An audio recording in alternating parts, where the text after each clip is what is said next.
പ്രിയമുള്ള സുഹൃത്തുക്കളെ, എല്ലാവർക്കും നമസ്കാരം. ഇൻഫോ മീഡിയ വ്ളോഗിൻ്റെ പുതിയൊരു വീഡിയോയിലേക്ക് ഏവർക്കും സ്വാഗതം. വളരെ പ്രധാനപ്പെട്ട ക്ഷേമ പെൻഷനുമായി ബന്ധപ്പെട്ടുള്ള രണ്ട് പ്രധാനപ്പെട്ട അറിയിപ്പുകൾ തന്നെയാണ് ഇന്നത്തെ വീഡിയോയിലൂടെ ഷെയർ ചെയ്ത് തരുന്നത്. എല്ലാവരും വീഡിയോ പൂർണ്ണമായും കാണുക, വീഡിയോ ലൈക്ക് ചെയ്യുക. ചാനൽ ആദ്യമായിട്ട് കാണുന്ന സുഹൃത്തുക്കൾ തീർച്ചയായിട്ടും നമ്മുടെ ചാനലൊന്ന് സബ്സ്ക്രൈബ് ചെയ്ത് വെക്കുക. ഫേസ്ബുക്ക് വഴി വീഡിയോ കാണുന്ന ആളുകൾ തീർച്ചയായിട്ടും നമ്മുടെ ഫേസ്ബുക്ക് പേജ് കൂടി ഒന്ന് ഫോളോ ചെയ്ത് വെക്കാൻ പ്രത്യേകം ശ്രദ്ധിക്കുക. സാമൂഹ്യ സുരക്ഷാ ക്ഷേമ പെൻഷൻ ഇപ്പോൾ അതാത് മാസങ്ങളിലെ തുകയാണ് സംസ്ഥാന സർക്കാർ വിതരണം ചെയ്യുന്നത്.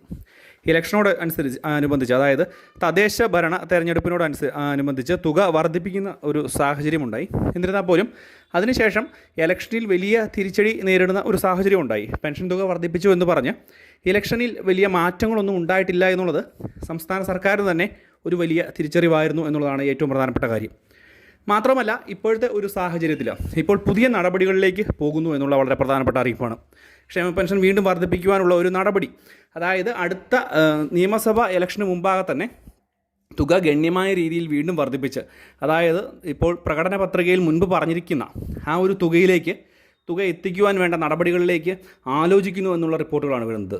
പക്ഷേ ഇതിനെല്ലാം വലിയ തിരിച്ചടി നേരിട്ടുകൊണ്ടിരിക്കുന്ന ഒരു സാഹചര്യം കൂടിയാണ്.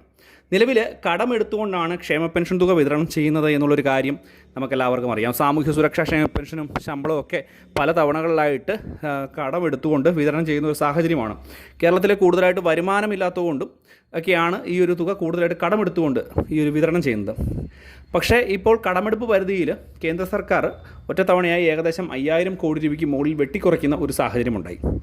ഈ ഒരു പശ്ചാത്തലത്തിൽ ഈ ഒരു വർഷ അവസാനത്തോടു കൂടി തന്നെ ക്ഷേമ പെൻഷൻ തുക വർദ്ധിപ്പിക്കുകയാണ് എന്നുണ്ടെങ്കിൽ, അല്ലെങ്കിൽ ഈ ഒരു അവിടെ 5 വർഷ കാലാവധി തീരുന്ന സമയത്തോടു കൂടി തന്നെ തുക വർദ്ധിപ്പിക്കാൻ ശ്രമിക്കുകയാണ് എങ്കിൽ പോലും ഈ ഒരു തുക എങ്ങനെ കണ്ടെത്തുമെന്നുള്ളത് വളരെ പ്രധാനപ്പെട്ട ഒരു കാര്യമാണ്. നിലവിലത്തെ സാഹചര്യത്തിൽ ഈ ഒരു 2000 രൂപ പെൻഷൻ പോലും ഏത് രീതിയിൽ വിതരണം ചെയ്യും, ഈ തുക എങ്ങനെ കണ്ടെത്തും എന്നുള്ള ഒരു പ്രധാനപ്പെട്ട ഒരു സങ്കടവൃത്തത്തിലാണ് ഇപ്പോൾ സംസ്ഥാന സർക്കാർ.